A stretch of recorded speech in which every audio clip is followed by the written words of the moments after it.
Hola a todas las personas que nos siguen en este canal. Vamos a darle continuación a la lectura de este libro de Zecharia Sitchin, Las guerras de los dioses y los hombres.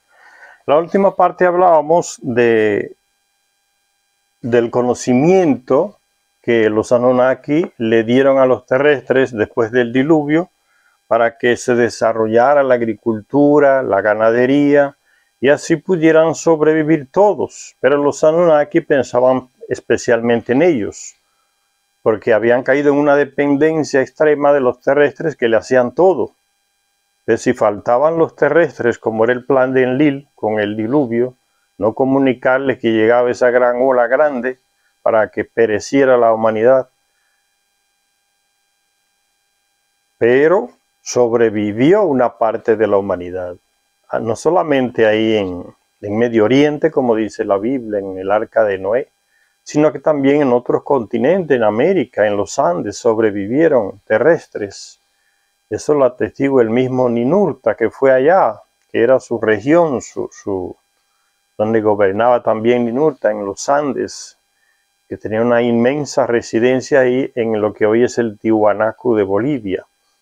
Entonces ahí él descubrió terrestres y también descubrió entonces mucho oro que bajaba de las montañas en forma de pepitas de oro y que era de mejor calidad que el que sacaban de las cuevas profundas de las minas de África, aquellos primeros terrestres primitivos que sustituyeron a los Anunnaki y que generalmente normalmente se piensa que gran cantidad de ellos perecieron con el diluvio, pero otros se fueron a lugares altos también y sobrevivieron. Y hablábamos también de uno de los instrumentos que le dieron Ninurta y Enlil a los terrestres para la agricultura fue el arado, que al principio, dicen los textos antiguos, el arado era tirado por terrestres, o sea, por personas. Uno iban delante de él tirándolo como si fueran animales y otros iban detrás guiando el aparato con los bueyes. Solo después se le da el conocimiento y los terrestres aprenden a colocar los bueyes para que tiren ellos del arado cuando ese tipo de animal se introdujo. Fue introducido también por los Anunnaki, el buey, la vaca. En ese tema estábamos. Continuando entonces con ese tema, dice el libro de Zecharia Sitchin: mientras Ninurta se ocupaba de hacer represas en las montañas que rodean Mesopotamia y de drenar sus llanuras, que estaban todas llenas de agua, los ríos no tenían salida, entonces era un desastre, había que drenar todo, hacerle salida a los ríos para que tuvieran un curso definido. Toda esa agua de esos pantanos, dirigirlas todas hacia un río y los ríos hacia el mar.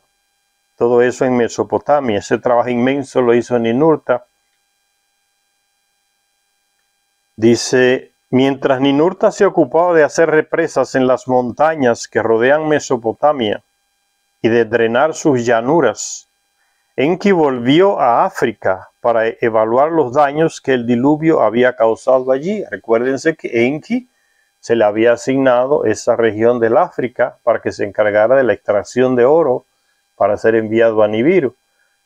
Desde las minas profundas que se construyeron en África con instrumentos que él trajo de Nibiru, que él mismo los diseñó, excavadoras y otros instrumentos grandes para perforar la tierra y llegar a lo profundo de esas minas, que él hacía ese trabajo. Entonces, después del diluvio, él vuelve a esa región a ver cómo está, qué ha quedado, qué se puede reutilizar. Dice: Enki volvió a África para evaluar los daños que el diluvio había causado allí. Al final, Enlil y sus descendientes terminaron controlando todas las zonas altas desde el sudeste, Elam. Se le confió a Inanna-Ishtar hasta el noroeste, o sea, los montes Tauros y Asia Menor, la parte este hacia de Mesopotamia, hacia Pakistán, Afganistán, Valle del Indio, esas regiones hacia allá. se le confió a Inanna como una región que ella debería desarrollar, civilizar. Y dice entonces que se le dieron a Iskur, o llamado también Adat, se le dio tierras también altas que forman un arco entre ellas, que se le dieron, dice, con las tierras altas que forman un arco entre ellas, que se le dieron a Ninurta en el sur y a Nannar-Sin en el norte. Ahí se están repartiendo el valle de Mesopotamia, todo con los montes adyacentes, montes sagros que van hacia Turquía también. En el norte, el mismo Enlil conservó la posición central, o sea, el valle de Mesopotamia, donde estaba antes, ¿no?, el comando de él, controlando el antiguo Edín y el lugar de aterrizaje en la montaña de los cedros, unas estructuras enormes que todavía quedan los pedazos enormes de piedras talladas que pesan toneladas ahí en lo que hoy es Baalbek, en el Líbano, una ciudad antigua muy visitada por turistas, en Baalbek, donde están unas columnas enormes. Después construyeron algunos templos encima de esas columnas, pero esas columnas eran parte de esa plataforma enorme que levantó Enlil con sus ayudantes y que le servía para llegada y despegue de naves. Entonces, después del diluvio, esa parte, como es alta en las montañas del Líbano, bajó el agua más rápido ahí, y esa estructura de piedra enorme siguió siendo utilizada por Enlil. La montaña de los cedros, el lugar de aterrizaje, se puso bajo el mando de Utu Shamás, uno del grupo de Enlil. ¿A dónde fueron entonces Enki y su clan? Fueron destinados al África, ¿no?, la parte que les correspondía a Enki. Cuando Enki inspeccionó África, se le hizo evidente que el Apsu, como se le llamaba, solo la parte sur del continente no era suficiente. A él se le había asignado esa región por allá, esa parte sur donde se traía el oro, sur central de África, por ahí, para que se extrayera. Él construyó una residencia por ahí, pero la parte norte no la había todavía desarrollado o habitado. Después del diluvio, él recorre el continente africano y descubre que no es suficiente esa parte sur central, donde él estaba establecido, sino que era necesario ocupar la parte norte, que también había sido afectada por el diluvio, parte norte de África. Se le hizo evidente a Enki en el Apsu que solo la parte sur del continente no era suficiente. Si la abundancia en Mesopotamia se basó en el cultivo de ribera, lo mismo tenía que hacerse en África. De manera que puso su atención, sus conocimientos, sus dotes organizativas en la recuperación del Valle del Nilo. El Valle de Mesopotamia se recuperó por el clan de Enlil, y se comenzó la plantación, la agricultura, producción de granos, de carne, y eso lo administraba y lo consumía el clan de Enlil. Y el que repartió todo ese territorio con las montañas que van hacia Turquía y más al este, hacia el Valle del Indo, por ahí que se le dio a Inanna también del clan de Enlil. Ahora, por eso dice Secharia Sitchin, y el clan de Enki, ¿a dónde fue? Pues Enki fue a África, vio el terreno como había quedado después del diluvio y también concluyó que había que hacer algo parecido en Mesopotamia, o sea, terrenos para plantar cereales, para ganadería. Había que hacer el mismo proceso allí en África para el clan de él sobrevivir, porque no podían quedarse en Mesopotamia, que correspondía al clan de Enlil.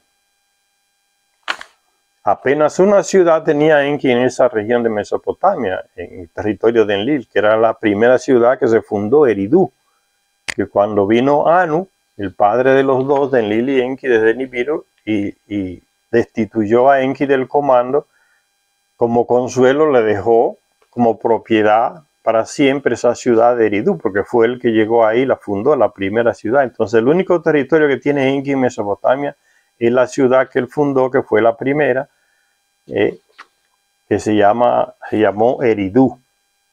Entonces todo su desarrollo, su progreso, su medio de subsistencia de alimentación para él y su clan, sus hijos, sus nietos, sus bisnietos, sus mujeres, él tenía que buscársela en África, en el territorio que le asignaron. Entonces él mismo, con su gran sabiduría, procede a preparar terreno para la agricultura, los cereales, para la ganadería, igual el mismo proceso que se hizo en Mesopotamia. Dice, si la abundancia en Mesopotamia se basó en el cultivo de ribera, lo mismo tenía que hacerse en África. De manera que puso su atención, sus conocimientos y sus dotes organizativas en la recuperación del Valle del Nilo. Estaba inundado. Y el Nilo se inundaba, el Valle del Nilo se inundaba y era inservible para la plantación cada vez que llovía y el río Nilo inundaba todo el valle. Entonces había que hacer una obra hidráulica muy grande para que esa inundación no sucediera y ese Valle del Nilo se convirtiera en el productor de los granos, cereales que necesitaba Enki y su clan y los terrestres que lo acompañaban. Recuperación del Valle del Nilo. Ese fue el proyecto en el que se envolvió Enki más profundamente ahí después del diluvio. Como hemos visto, dice Zecharia Sitchin, los egipcios sostenían que sus grandes dioses habían llegado a Egipto desde Ur, desde Mesopotamia, que significa el lugar de antaño. Según Manetón, aquel sacerdote que se le fue designado para que escribiera la historia de Egipto y antigua, según Manetón, el reino de Tapt sobre las tierras del Nilo comenzó 17.000 años antes de que Menes, es decir, hacia el 21.000 antes de Cristo. Se dice que Menes fue el primer rey ahí en Egipto. Entonces dice que el reinado de Tapt o Enki, que es el mismo, solo que en el lenguaje egipcio se le llama Tapt. Todos esos señores sumerios Anunnaki, cuando llegan a otra región, se les cambia el nombre, lógicamente, y se le llama según el lenguaje de esa región, el idioma de esa región que ellos mismos le crean. Entonces, en la India se le dirá de una manera, pero son los mismos Anunnaki. En Grecia se le llamará de otra manera, son los mismos Anunnaki. En Mesopotamia, en Sumeria, se le llamará de otra manera. En Egipto igual, en América también igual. Entonces, el Ningisida, por ejemplo, que mesopotámico, que es hijo de Enki, que le ayuda en la creación del terrestre, es llamado de Top en Egipto, otro lenguaje. Cuando pasa a América, aquí a Mesoamérica, se le llama la serpiente emplumado, que es Alcoal. En cada cultura le da un nombre distinto al mismo personaje. Por eso hay tanta coincidencia. Se han encontrado textos en cavernas en América del Sur, Ecuador en concreto, textos con las mismas palabras y la misma escrita de la cultura de los sumerios, la escrita cuneiforme, porque son los mismos personajes en diferentes partes del mundo, transmitiéndole cultura y civilización al terrestre. Dice Zecharia Sitchin, según Manetón, el reinado de Ptah sobre las tierras del Nilo comenzó 17.000 años antes que Menes, es decir, hacia el 21.000 antes de Cristo. 9.000 años más tarde, Ptah entregó los dominios de Egipto a su hijo Ra. En Mesopotamia se le llama Marduk, que es el nombre que él trajo de su planeta Nibiru, Marduk, el hijo mayor de Tapt, que es Enki. Dice, 9.000 años más tarde, Tapt entregó los dominios de Egipto a su hijo Ra, o Marduk, pero el reinado de este se interrumpió súbitamente después de unos breves 1.000 años, es decir, hacia el 11.000 antes de Cristo. Fue entonces, según nuestros cálculos, cuando tuvo lugar el diluvio. Los egipcios creían que después Ptah volvió a Egipto para llevar a cabo grandes obras de recuperación de tierras. Ese es el que estamos hablando. Enki volvió a África para ver qué hacía después del diluvio, que había que recuperar. Y comenzó la recuperación de las tierras cultivables, el Valle del Nilo. Los egipcios creían que después Tab volvió a Egipto para llevar a cabo grandes obras de recuperación de tierras, el mismo proceso de Mesopotamia. Y literalmente de elevación de estas tierras desde debajo de las aguas. Existen textos sumerios en donde se atestigua también que Enki fue a las tierras de Meluja, que hoy se le llama Etiopía, Nubia, Magán o Egipto, para hacerlas habitables para el hombre y los animales. Habitables, se puede plantar, se puede vivir en ellas con lo que se produce. Dice un texto antiguo, fue al país de Meluja, está hablando de Tab o Enki. Enki, señor del Apsu, decreta su destino.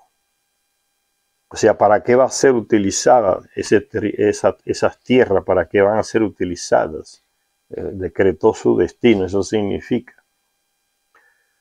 Enki, señor del Apsu, decreta su destino en el país de Meluja. Tierra negra, que tus árboles sean grandes, que sean árboles de las tierras altas, que tus palacios reales se llenen de tronos, que tus juncos sean grandes, que sean juncos de las tierras altas, que tus toros sean grandes, que sean toros de las tierras altas, que tu plata sea como oro, que tu cobre sea estaño y bronce, que tu pueblo se multiplique, que tu héroe salga como un toro.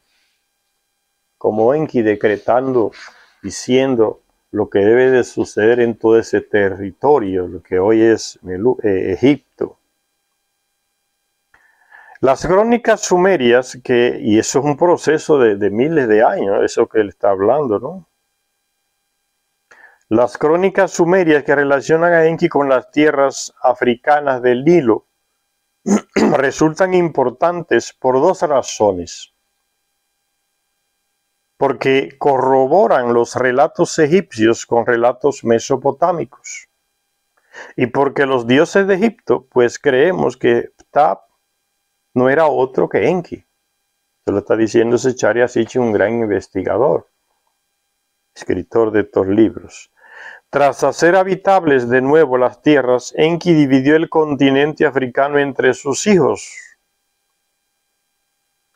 El dominio más meridional se le volvió a conceder a Nergal, o sea, allá en la punta de África, donde estaban los aparatos que controlaban el deshielo en la Antártida, y que Nergal y su esposa Ereshigal le informaban a Enki y a Enlil cómo iba el proceso de deshielo, y que le dijeron ya es inminente la llegada de la gran ola. Y entonces le comunicaron a Enlil, que estaba en Mesopotamia, y a Enki, y todos ellos tomaron sus naves y se fueron a orbitar la Tierra para salvarse de la gran ola. Entonces ahí en ese sur de África, que eran los territorios de Nergal antes del diluvio, tenían ellos esos aparatos que le avisaban del proceso de deshielo en la Antártida. Entonces ese territorio vuelve y se le asigna a Nergal. Se le volvió a conceder a Nergal, se le llamaba el Gran Vigilante, ¿no? Está vigilando hacia el sur, hacia la Antártida. El Gran Vigilante. Y a su esposa Eresquigal, que era del clan de Enlil. Un poco más tarde, al norte, en las regiones mineras, estamos en el sur de África, ahora sube un poco hacia el centro-sur, por eso dice aquí, un poco más al norte, en las regiones mineras se instaló Hijibil, o Jibil, el del fuego. Era un tipo inteligentísimo como los Anunnaki, que era capaz de inventor, pero no de tecnología que todavía ni nos imaginamos que puede existir. Y Jibil inventó un escudo que hacía invisible hasta una pirámide, ¿sí? inventó sandalias voladoras para su sobrino, a ese que le llaman Hermes en Grecia, y en Egipto era Horus, y en el lenguaje de los mesopotámicos era Orón, el hijo de Osiris, que Osiris era hijo de Marduk, el hijo de Enki. Entonces ese Yibil, el hermano de Marduk y de Nergal, está hablando de los hijos de Enki, era un genio inventando cosas. El del fuego, porque era con metales que él trabajaba, ¿no? El que trabaja con metales pues usa el fuego para hacer su trabajo de moldear el metal. El del fuego, Yibil. Dice que le hizo esos zapatos con los que el hijo de Osiris en Egipto, Horus, se elevó y pudo ir de un lugar a otro con esos sandalias voladoras, se le dicen los textos, pero hay que imaginarse un aparato que usted colocaba a los pies y tenía algún mecanismo que hacía usted elevarse en el aire, y eso ya hoy el terrestre va por ese mismo camino. Hay personas que ya han inventado, yo puse una foto de eso en uno de los videos anteriores, de esas personas en Estados Unidos, en Europa y en otros lugares que han inventado esos aparatos voladores. Se sube uno de pie encima de ellos y va con un control y vuelan. No son botas, no son zapatos, pero la tecnología va por ahí. Que la de ellos, los Anunnaki, millones de años más avanzada que la nuestra. No serían unas cosas. Estamos haciendo una simple comparación para que tengan una idea de a qué se refiere, ¿no? El invento, ¿no? Sandalias voladoras. Ustedes ven una imagen de dios Hermes en Grecia, le van a ver las sandalias como con alas. Era el trabajo de Yibil. Zapatos, sandalias voladoras. Otro hijo de Enki, dice Yibil, a quien su padre Enki le enseñó los secretos de la metalurgia. Ven, era un especialista en eso. Otro hijo de Enki, Aninagal, príncipe de las aguas. ¿Sabes? Todos los nombres de estos personajes van relacionados con la tarea que realizaban, con el aspecto que ellos en el que más sobresalían. Aninagal era el príncipe de las aguas. ¿Por qué? Porque era experto en aguas. ¿Qué significa? Que sabía nadar. No era tan simple. Sabía hacer presas, marinero para guiar vehículos en el agua. Y por eso le dice el príncipe de las grandes aguas. Que ese fue el mismo hijo de Enki que acompañó, que Enki lo colocó en el arca de Noé, para que la guiara hacia el monte Ararat.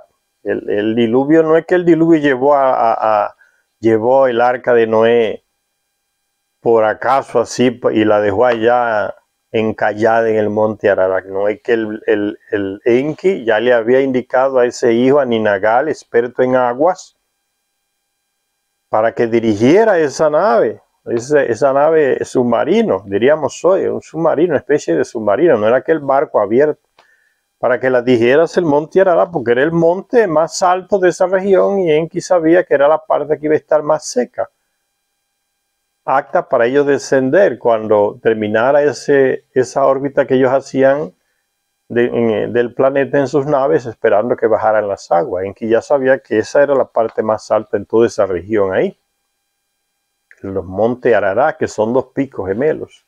Entonces Aninagal guió el arca de Noé hacia allá.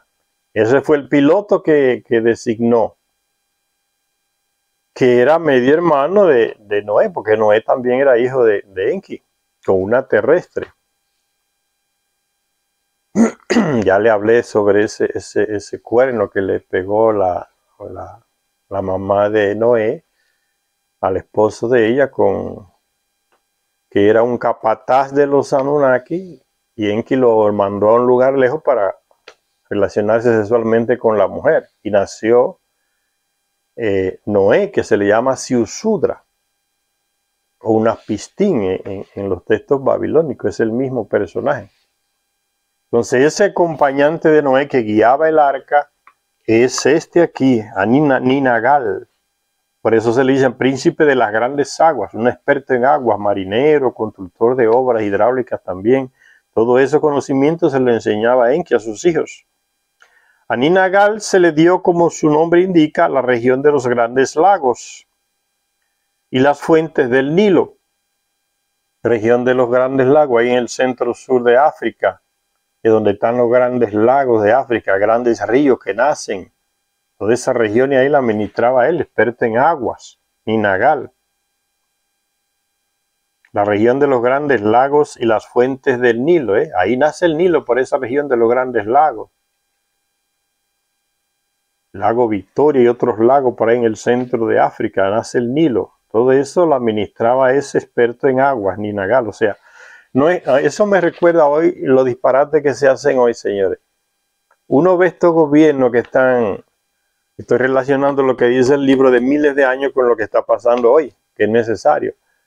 Me viene a la mente lo que hacen estos políticos mediocres de muchos países, de tanto de Europa como de aquí, de América, que llegan al poder los partidos y comienzan a repartirse el pastel, como que es de ellos, no es del pueblo, es de ellos.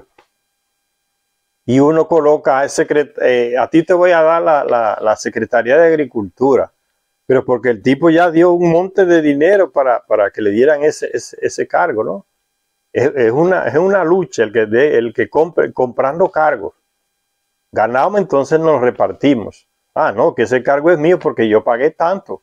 Yo soy el ministro de Agricultura. El tipo no sabe nada de agricultura.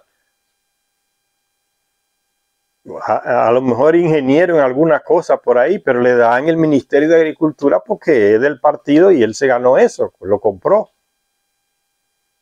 sea, contrario a como hacían los Anunnaki, no, al que se le daba esa región de las aguas, era un experto en aguas, Ninagal, experto en aguas, era preparado para eso. Entonces el ministro de Agricultura o el ministro de Ciencia y Tecnología o el ministro de Educación, que lo que es agrónomo, porque compra, así que se procede en estos países nuestros, por eso es que no se avanza mucho, que es una locura. Son cargos políticos comprados. Y usted que es experto en aguas, se ofrece al partido que ganó para colocar su conocimiento, pensando en que lo puede nombrar y aportar como experto en aguas o en agricultura, en plantaciones, y no le dan el cargo porque los cargos son políticos. O usted experto, ha estudiado ya idiomas internacionales, sabe varios idiomas, ha estudiado el derecho internacional, ha estudiado se preparó para ser embajador y servirle a su país cuando va a ofrecer su servicio al partido que ganó. Resulta que ya ese cargo de embajador donde usted quería se lo dieron a otro, pero que no entiende nada de eso, no es preparado. Simplemente es un miembro del partido que dio dinero y lo premiaron con ese cargo, se le dio. Así que eso me viene a la mente por los disparates que se están haciendo en nuestro país y que no nos dejan avanzar. Gente que no está preparado asumiendo un cargo, simplemente por cuestiones políticas. Es un desastre, contrario a lo que hacían estos señores. ¿Ve? El que iba a trabajar con la metalurgia era un experto en eso.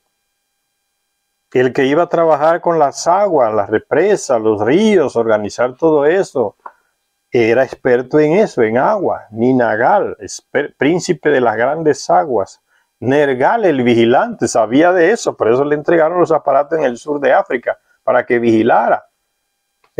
Sabía de meteorología. Entonces, Ninagal, príncipe de las aguas. Yibil, el del fuego, experto en metalurgia. Imagínese usted entonces, entregarle la Secretaría de Agricultura a un profesor por cuestiones políticas, repartirse el pastel. Y sigue diciendo aquí, entonces, esa idea me vino a la mente con estas cosas, para que vean cómo a veces vamos por el camino contrario a lo que ellos nos mostraron, los Anunnaki. Dice, A Ninagal, príncipe de las grandes aguas, se le dio, como su nombre indica, la región de los grandes lagos y las fuentes del Nilo.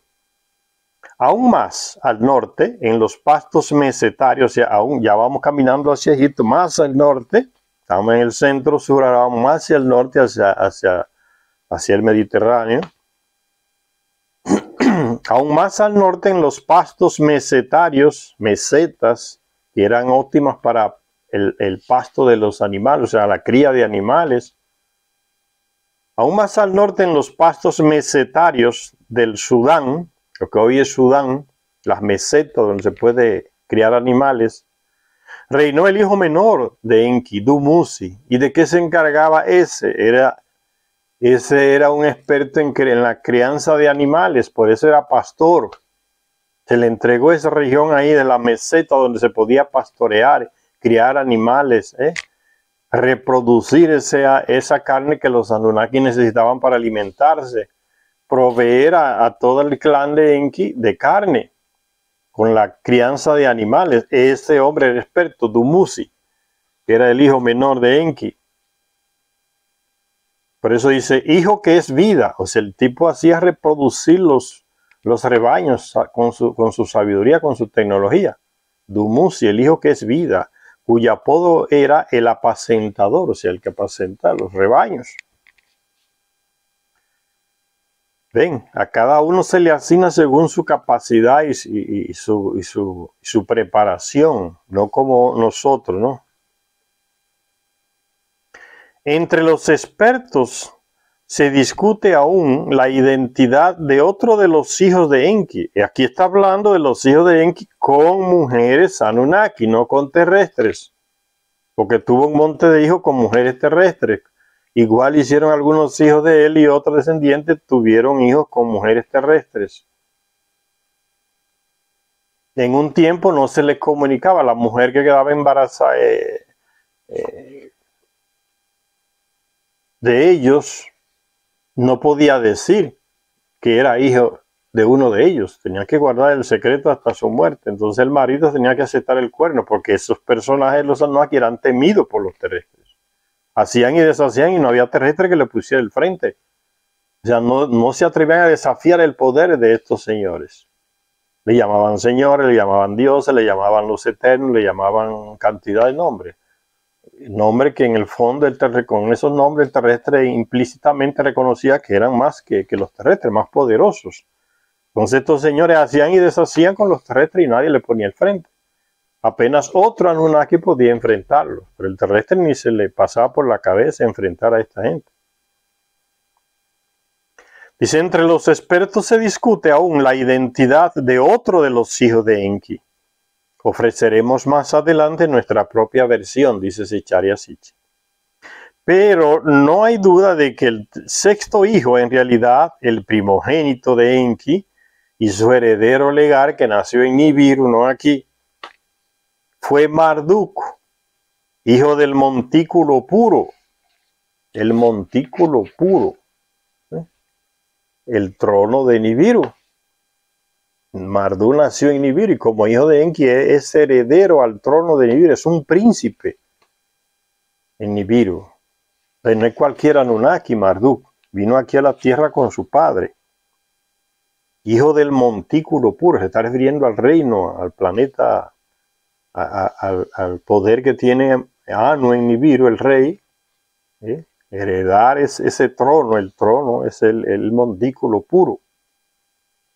Debido a que uno de sus 50 epítetos fue Azar, que suena similar al egipcio Azar, que significa Osiris en griego.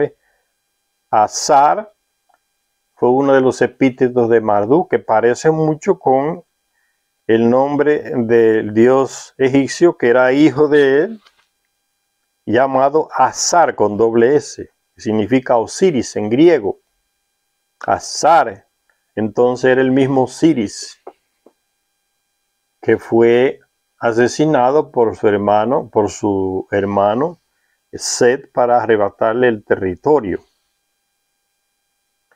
Dice, similar al egipcio Axar, Osiris en griego. Algunos expertos han especulado con la idea de que Marduk y Osiris fueran uno y el mismo Dios, pero estos epítetos, como todopoderoso e impresionante, se les aplicaban a diversas deidades. Y el significado de Azar, todo lo ve, Azar sin doble S, atribuyéndoselo a Marduk, que todo lo ve, fue también el nombre epíteto del dios asirio Ashur. Parece que era el mismo personaje. El que todo lo ve, ¿qué significa? Porque nadie puede ver todo. ¿Qué es lo que quiere decir el que todo lo ve? Me recuerdo unos cuadros que existen todavía en mucha gente tradicional en la ciudad y en los campos de nuestro país. Un cuadro donde aparece un señor con barba blanca, dicen que es Dios Padre, y que tiene un ojo y que ilumina todo. Todo lo ve, esa teología que se ha creado de Dios de que todo lo ve y todo lo controla. Hasta lo que tú haces en la intimidad, Dios lo está viendo, lo está controlando, ten cuidado. Dios lo ve, entonces tienes que confesarte todos los pecados que cometiste en tu intimidad, porque Dios lo ve todo, Dios lo sabe. Y esto, esas estupideces que nos metieron las religiones en la cabeza, ¿no? Que todo lo ve. No pasa de ideas creadas por la teología y las religiones para asustar a las personas y controlarlas, ¿no? Dios lo ve todo y nos lo cuenta a nosotros que somos sus representantes y te podemos castigar. Entonces, por eso cuando los niños van a confesar, tienen que decírselo todo al Padre, no todo. Ya no puede esconderle nada porque el Dios lo ve todo, ¿no? El cuadro aquel, el hombre blanco con un ojo que lo ilumina todo. Me viene a la mente eso. Aquí se le decía a Marduk que todo lo ve porque la tecnología que ellos tienen es posible ver cosas que los terrestres no ven o no se imaginan. Es cuestión de tecnología, escuchar o hacerse invisibles, colocar instrumentos que capten la voz. Ya los ovnis que hemos visto y testimonios de gente que ha estado con ellos dicen que a miles de millas volando en el espacio ellos ven claramente lo que usted está haciendo en su casa por una pantalla. Mira cómo se ve clarísimo lo que está haciendo la vecina mía, lo que está. Pues es pura tecnología, todo lo ve. Para el terrestre que no tiene esa tecnología, pues el tipo lo ve todo, pero no es que lo veía todo realmente. Está hablando de tecnología, todo lo ve, todo lo escucha. Pues no era esa la realidad. Y es como una imagen para decirle el poder que tienen esta gente de comunicación. Si podían comunicarse con Nibiru, imagínense comunicación interplanetaria, que no podían hacer aquí para saber lo que decían los terrestres y vigilarlos, sin que los terrestres imaginaran. Dice el que todo lo ve. Fue también el nombre epíteto del dios asirio Ashur. De hecho, dice Zecharia Sitchin, hemos encontrado más similitudes entre el babilonio Marduk y el egipcio Ra. El primero era hijo de Enki, el segundo era hijo de Tap. Y si Tap es Enki, entonces el mismo personaje. Marduk es Ra y Tap es Enki. Siendo ambos Enki y Tap, según creemos, uno y el mismo Dios. Mientras que Osiris era el nieto, era el hijo de Ra, o sea, el nieto de Tap. Hijo de Ra y nieto de Tap. Osiris era hermano de Set, y los dos eran hijos de Ra, o Marduk, con una terrestre llamada Sarpanik, de ahí de Mesopotamia. El primer Anunnaki que se casa formalmente y tiene hijos con una terrestre es Marduk. Casado, estoy hablando de casarse oficialmente, públicamente. Ese fue el primer matrimonio celebrado por los terrestres. Fue un acontecimiento inmenso ahí en la ciudad de Enki, ahí en Eridu.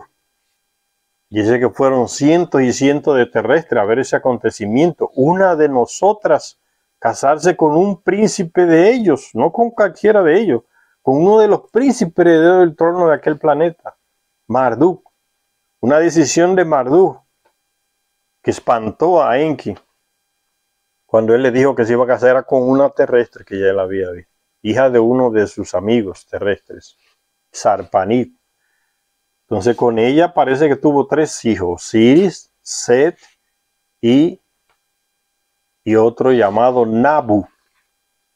Parece que esa mujer murió cuando Marduk estaba desterrado por ahí, por América del Norte. Lo desterraron un tiempo a Marduk.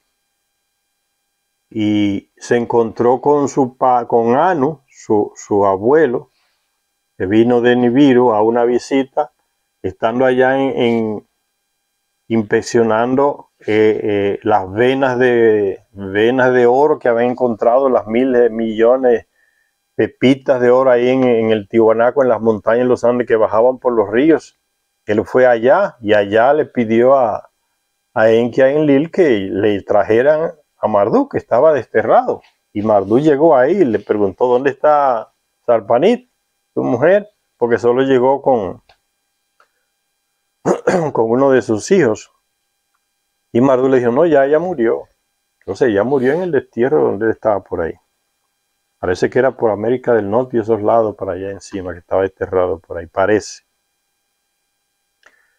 Entonces Osiris y Set son hijos de una terrestre con Marduk, ese Anunnaki, príncipe. Dice: Osiris era el nieto de Tab e hijo de Ra, de Marduk. Y por tanto de una generación muy posterior a la de Ra o Marduk. De hecho, recuérdense que esos señores viven miles de años.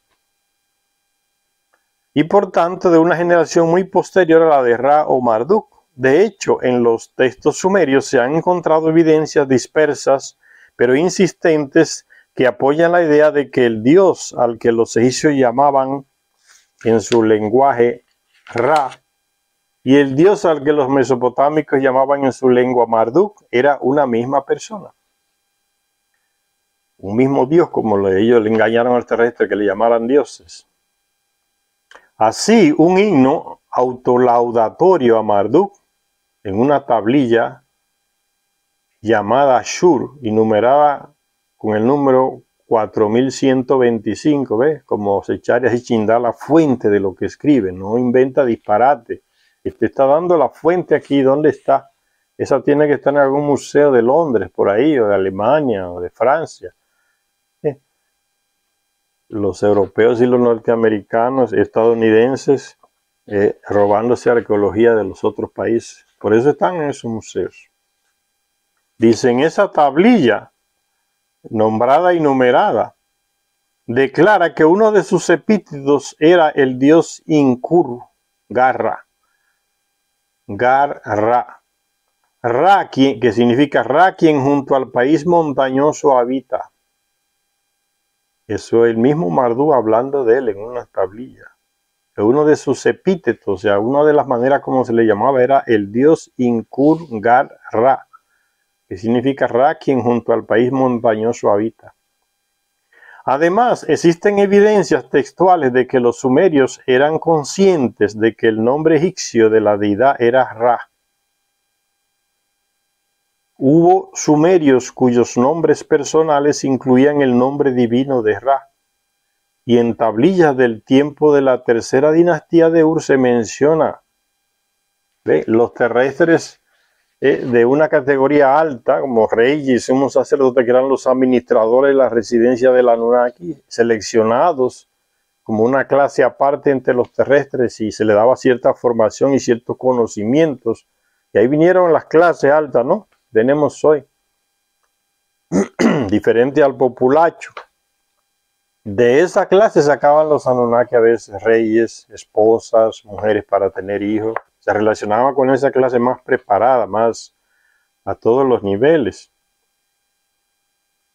Y de ahí sacaban los reyes también, nombraban los reyes ellos, de esa clase de terrestres. Dice: además existen evidencias textuales de que los sumerios eran conscientes de que el nombre egipcio de la deidad era Ra. Y hubo sumerios cuyos nombres personales incluían el nombre divino de Ra. Es como hoy, no es nada extraño. Desde que se adoctrinó a esta parte del mundo aquí, se le enseñó a la gente que el nombre del padre de Jesús se llamaba José, pues aparecen ya miles de gente con el nombre de José. Es lo mismo. O con el nombre de Jesús. O con el nombre de María, ¿ven? Que eso no existía en las culturas que vivían aquí, en América, de los indígenas, esos nombres. Y es lo mismo que está mencionando aquí, ¿no? En esos tiempos también, entre los sumerios se le colocaban el nombre de esos señores, que se le veían como señores, como dioses. Se le ponía Ra, se le ponía Nabu, se le ponía cualquier nombre de uno de ellos, Sin, Nagnar. En los textos de las tablillas de mesopotámicas se encuentran esos nombres, ¿no? Anmurabi. Hasta con el rey de Nibiru se le colocaban, la gente que se buscaba el nombre de Anu. Nabucodonosor, ¿ves? Nabu, el hijo de Marduk, que se le tenía también como Dios, el hijo de Marduk con Sarpanila terrestre. Nabucodonosor, Nabunait, los reyes tomaban nombre de ellos, como hacemos hoy, ¿no? José, Jesús, María, es lo mismo. Dice, en las tablillas del tiempo de la tercera dinastía de Ur, aquella ciudad al sur de Mesopotamia, se menciona Dinjir-Ra y su templo. Dinjir-Ra. Más tarde, tras la caída de esta dinastía, cuando Marduk logró la supremacía en su ciudad favorita, Babilonia, todavía existe la ciudad de Babilonia, ahí en Irak, su nombre sumerio, Ka-Dinjir, que significa puerta de los dioses, se cambió a Ka-Dinjir-Ra. ¿Ves? Ahí tiene Ra.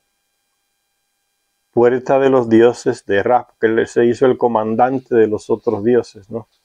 Era una lucha por el poder que provocó desgracias en el planeta. Ciertamente, como pronto mostraremos, el ascenso de Marduk hasta su encumbramiento tuvo sus inicios en Egipto, donde su monumento más conocido, la Gran Pirámide de Gizeh, jugó un papel crucial en su turbulenta carrera. La pirámide de Egipto la construyó el hermano de Marduk, la diseñó y la construyó Ningisida, hijo de Enki en Sumeria, y en Egipto se le llamaba el dios Tot, y en Mesoamérica se le llama la serpiente emplumada. Es el mismo personaje que construye y elabora los planos de las dos grandes pirámides. Recuerden que hay tres grandes pirámides en Egipto, que ninguna fue encontrada, ninguna osamenta, ni tumba, ni nada, porque no era para enterrar a nadie, no fueron los faraones que las construyeron. Hay dos grandes y una tercera pequeña. ¿Por qué la tercera? Porque la tercera fue, dice el libro perdido de Enki, fue una maqueta que hizo Ningisida para mostrársela a los grandes jefes, que era su padre, a Enlil, para que dieran su opinión, para corregirle algunos ángulos que estaban un poco distorsionados. Entonces esa más pequeña fue la maqueta, como se hace hoy. Usted le da un trabajo a un arquitecto, a un ingeniero, diseñe metal residencia, y después te muestra la maqueta cómo va a quedar. Si tú quieres corregir algo, ahí está la maqueta, corregirlo, que entonces lo hacemos como tú lo has dicho, lo has pedido, tú eres que vas a pagar. Entonces es lo mismo, las tres pirámides fueron así. La más pequeñita es eso, una maqueta donde se corrigieron ciertas cosas y después se construyeron las otras dos, que son las que realmente guiaban las naves que venían del espacio. Podían ver las pirámides que en su inicio se iluminaban hacia el espacio. Entonces la nave las podía ver.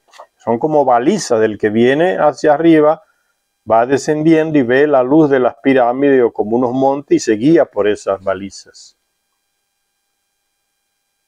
Dice, ciertamente, como pronto mostraremos, el ascenso de Marduk hasta su encumbramiento tuvo sus inicios en Egipto, donde su monumento más conocido, la Gran Pirámide de Gizeh, jugó un papel crucial en su turbulenta carrera.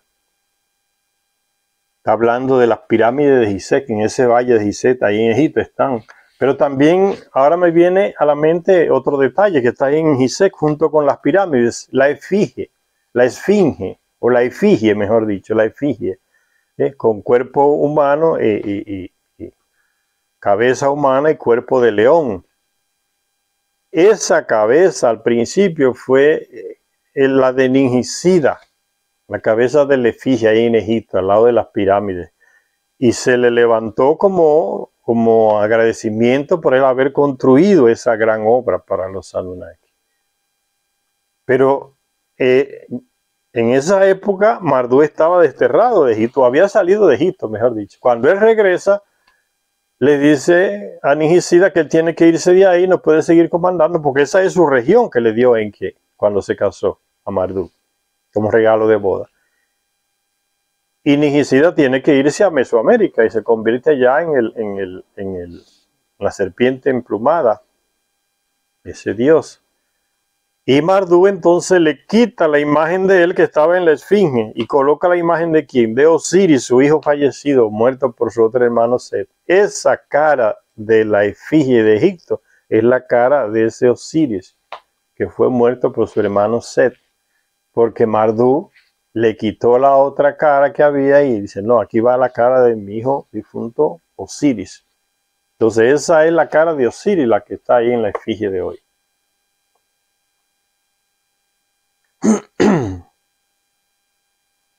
Pero el gran dios de Egipto, Marduk o Ra, anhelaba gobernar toda la tierra. ¿Y cómo se gobernaba toda la tierra en esa época en que ellos están, los grandes dioses, los grandes Anunnaki? Pues tomando el comando central. ¿Y dónde estaba el comando central? Es como hoy, cuando usted va a conquistar un país, tomó el palacio donde está el presidente y ya agarró el país. Ahí está el centro de gobierno. Por eso a los presidentes a veces se les agarra y se les lleva corriendo a otro lugar, se les esconde, pues se quedan en el palacio y lo agarran ahí. Ahí está conquistado el país, el centro del poder. Entonces, ¿cómo se hacía en esa época con el poder en la tierra? Pues tomando el centro del poder, que era donde estaba Enlil, en Mesopotamia. Ahí estaba el centro del poder, porque el líder era el comandante en jefe de ellos aquí en la tierra. Entonces, tomando el poder ahí, ya era el comandante en jefe en el planeta entero. Recuérdense que ellos allá en Nibiru tienen ese sistema monárquico. Anu, el padre de Enki de Enlil, es el rey de Nibiru como planeta entero, que no es como aquí que hay paisitos y pedacitos de tierra y cada uno tiene un rey, no. Hay un rey para el planeta entero, que es Anu, es el sistema de ellos allá. Pero eso se dice aquí, no, quiere gobernar toda la tierra, o sea, tomar el poder completo, el comandante en jefe.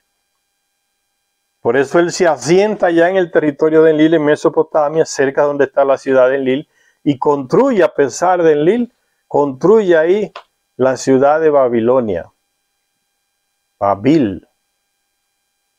Y ahí, en el territorio de Enlil, construye esa ciudad a fuerza de guerras, de matanzas, con ejércitos de terrestres, unas luchas que dieron hasta luchas y guerras con armas atómicas. Construye esa ciudad ahí en Mesopotamia porque el objetivo de él es tomar el centro del poder desde que llegó aquí en la tierra. Y construyó esa ciudad. Y esa es la ciudad Babil, donde él mismo con terrestres comenzó a construir la torre de lanzamiento de naves para controlar las naves que van de aquí a Nibiru. ¿Con qué? Con el oro que se necesitaba. El que controla el oro aquí en la tierra puede agarrar el poder en Nibiru, porque Nibiru necesita el oro aquí para salvarse, para tapar el agujero en la atmósfera de allá.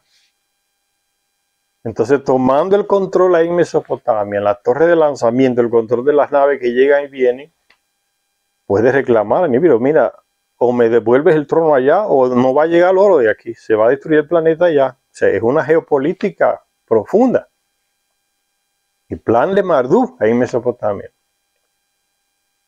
Entonces conquista ese territorio, funde esa ciudad ahí, con la ayuda de terrestres y de su hijo Nabu, que organiza a los terrestres en ejércitos, los entrena, y comienza a construir esa torre de lanzamiento. Y en la Biblia aparece el hecho, muy, muy, muy resumido, la torre de Babel, con que Enlil se da cuenta que este hombre me va a quitar el poder si lo dejo. Entonces, cuando ya ve que le está levantando una torre de lanzamiento en la ciudad que él construyó ahí en su territorio.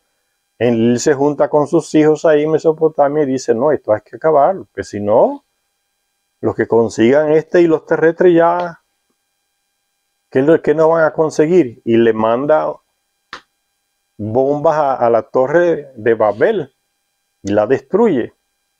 Y como táctica divisoria, decreta como comandante en jefe ahora que cada región va a tener un idioma diferente para que los terrestres no vuelvan a unirse con un Anunnaki. Tenían la misma lengua todos. Está escrito en la Biblia, ¿no? En esa época todos tenían la misma lengua y se decidieron construir una gran torre. Era ese el acontecimiento. Era un plan de Marduk con terrestres para apoderarse del poder. Dice, Marduk o Ra anhelaba gobernar toda la tierra y hacerlo desde el antiguo ombligo de la tierra ahí en Mesopotamia. Por eso le construyó la ciudad ahí en Mesopotamia, Babilonia. Esta ambición fue la que le llevó a abdicar el trono divino de Egipto en favor de sus hijos y nietos. Por eso dejó el poder en Egipto y se fue allá a Babilonia, porque ahí estaba más cerca del centro del poder que quería conquistar. Estando en Egipto estaba muy lejos de Babilonia. Entonces le entregó el poder a sus hijos en Babilonia, a Osiris, a Sei y a los otros, y se fue a residir allá en Babilonia, con ese plan, ¿no? Estoy aquí ya en la región donde está el centro de poder, pues ya tengo la ciudad, voy a construir la torre y después me voy a apoderar de todo. Ese es el plano de Marduk. Esta ambición fue la que le llevó a abdicar el trono divino de Egipto en favor de sus hijos y nietos. Set, Osiris y después su nieto Horus, que también heredó a su padre Osiris el territorio. No se imaginaba que esto iba a llevar a las 2 guerras de las pirámides y casi a su muerte. Eso provocó guerras ahí en Egipto, entre el clan de él y el clan de Enlil. Sigue diciendo ahora, Zecharia Sitchin en su libro ahora cambia a otro tema y va a hablar de la división de la tierra. Los Anunnaki se dividieron la tierra en regiones y se le encargó a cada dirigente de esa región que tenía que civilizarla. Darle la civilización a su región, ser responsable de su región. Se le dio una Inanna, la región del Indo, Valle del Indo, por allá entre Pakistán y la India.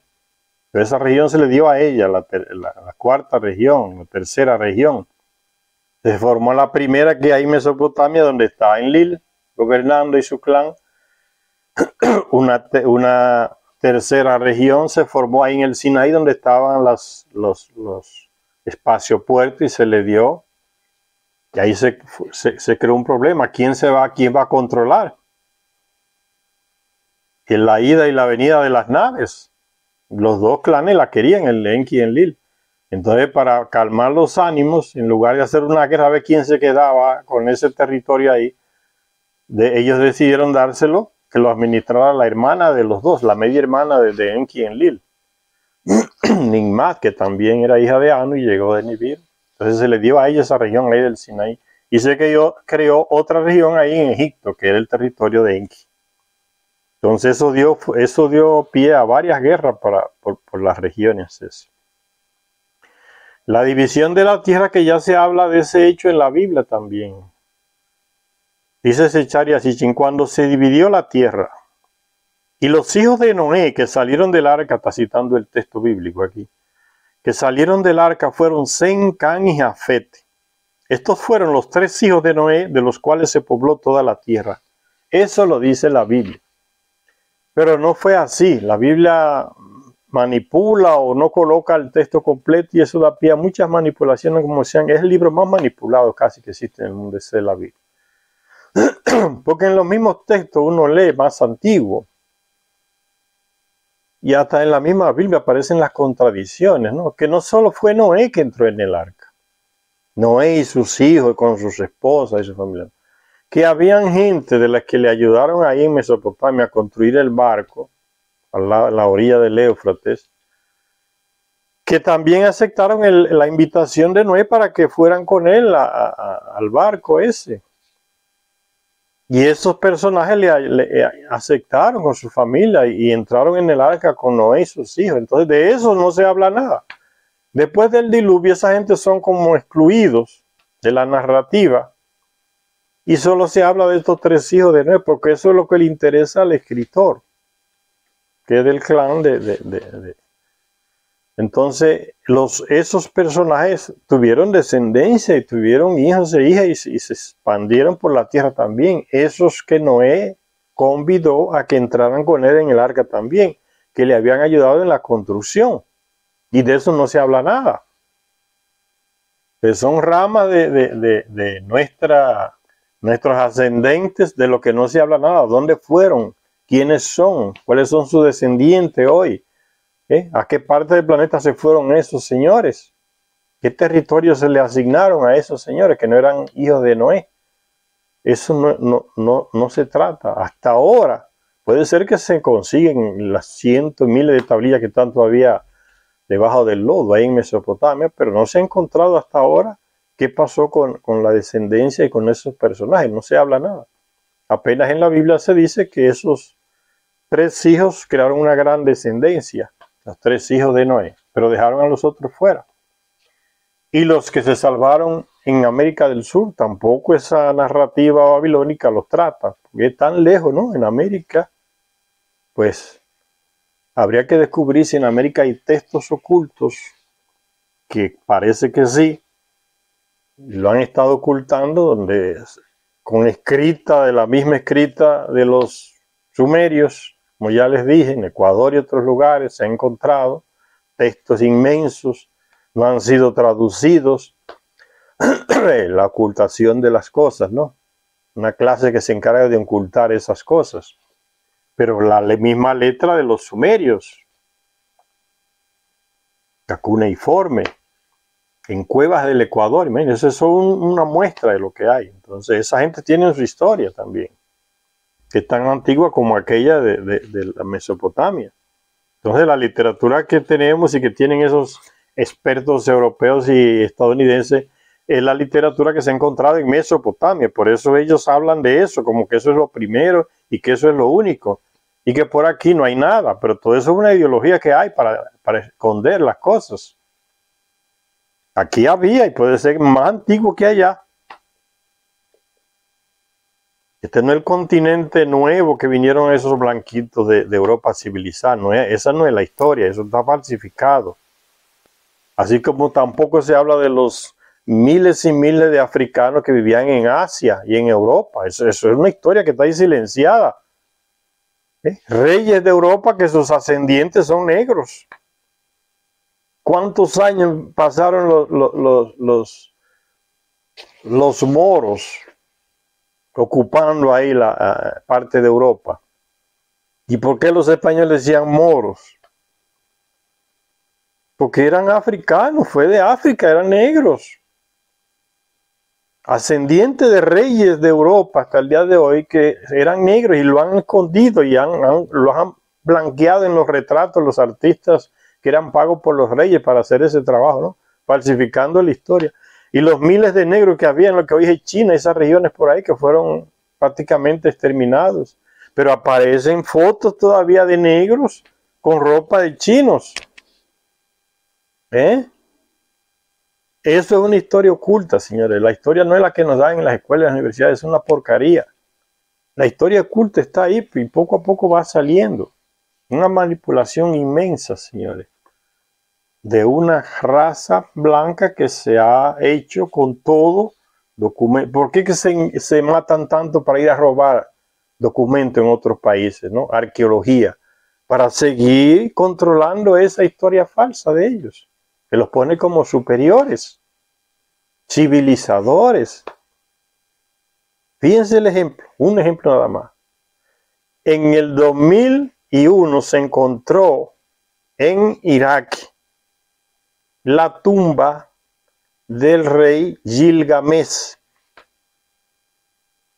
que su madre era Anunnaki, Ninsun, y su padre era un rey, ahí en Mesopotamia, en esa región, en una ciudad donde él vivía, su familia. se encontró la tumba. O sea, la genética Anunnaki estaba con ese señor porque la madre de él era Anunnaki. Tenía 3 partes Anunnaki. Que la madre de él era Anunnaki, Ninsun. Se encontró la tumba de ese señor. Y se confirmó todo lo que dice esa leyenda en las tablillas de la historia de la epopeya de Gilgamesh. Eso fue en el 2001 en Irak. ¿Quién mandaba en Irak en esa época? Saddam Hussein, amigo de los norteamericanos y de los europeos, que lo proveyeron de bombas y de armas nucleares y armas biológicas para exterminar a los de Irán. Y exterminaron miles de iranianos con esas armas biológicas venenosas que les dio Estados Unidos y algunos países de Europa, Inglaterra y otros. A Saddam Hussein, era amigo. En el 2001 se descubre ahí en el territorio de Saddam Hussein, en Irak, esa tumba de Gilgamesh. Es el valor que tiene ese hombre. La genética de la Anunnaki está ahí. ¿Y qué pasa en el 2003? Bush, hijo, ordena invadir a Irak, que no tenía nada que ver con los acontecimientos del 11 de septiembre. Las Torres Gemelas. Decían que era Bin Laden y su grupo, y Bin Laden es de Arabia Saudita. Pues si el tipo es de Arabia Saudita, ¿por qué van a Irak? El plan era, entonces comenzó la historia, ¿no? Primero viene la demonización, para preparando la invasión. La desinformación. El que era amigo de ellos, ahora se convirtió en enemigo. Lo convirtieron en enemigo Saddam Hussein, que tenía armas de destrucción masiva y que la humanidad estaba en peligro y que había que atacar y quitarle todas esas armas porque la humanidad estaba en peligro con ese dictador que era capaz de usarlas. Y se presentó aquel Colin Powell, el secretario de Defensa de Estados Unidos, en la Asamblea de la ONU con un frasquito, diciendo, esto es una prueba de las armas de destrucción masiva que tiene Saddam Hussein. El mundo está en peligro, tenemos que ir allá. No hablaban nada del de Arabia Saudita, que era el jefe de los que atacaron las Torres Gemelas. Ahora todo era Saddam Hussein. Y aquel tipo se presentó con ese frasquito diciendo que era una muestra de las armas de destrucción masiva. Y en 2003 se metió la OTAN, Europa, Estados Unidos, invadieron Irak. Acabaron con ese mundo. Y lo primero que hicieron fue que meterse a robar al museo de Irak y que los restos de Gilgamesh. Los restos de Gilgamesh, todo lo que se había descubierto de Gilgamesh se lo llevaron a Estados Unidos. Señores, ustedes ven la cuestión. El robo de Europa y de Estados Unidos, de la arqueología de nuestros países, no es así. No es por nada, señores. Es una cuestión de estrategia militar, de control. ¿Y qué dijo Colin Powell años después? Hace como 7, 8 años, 10 antes de morir. Esos negocios que yo dije allá en la ONU, que era eso fue una mancha negra en mi currículum. Aceptó que estaba mintiendo. ¿Y qué dijo el mismo expresidente Bush, hijo? Y él mismo lo dijo en público. No, allá no había nada de eso de armas ni nada, señor. Y Bin Laden en Afganistán, escondido en las montañas. Pero fueron a Irak acusando a Saddam Hussein de que tenía armas de destrucción masiva. Era atrás de la arqueología. 2001 se descubre la tumba del tipo. 2003 va la invasión, sin motivo ninguno, pura mentira. Y se robaron todo. Todavía andan las fotos por ahí de los tanques de los militares norteamericanos con tanques dentro del museo de Irak y robándose todo. Está todo allá en Estados Unidos, en esos institutos que se encargan de guardar el material robado de otros países. Eso da poder, eso da control, señores. Todavía hasta el día de hoy se sigue. Países de esos de Oriente reclamándole a Europa y Estados Unidos, devuélvanos nuestros tesoros, que eso no es de ustedes. Se llevaron hasta columnas en barco esas gente para Europa. Ven, la cosa no es tan simple. Vamos a hacer una parada por aquí. En la próxima lectura vamos a tocar ese tema que se intitula Cuando se dividió la tierra, después narrando esos hechos después del diluvio. Gracias a todas y a todas las que nos ven. Soy Jorge Quevedo. Hasta la próxima lectura.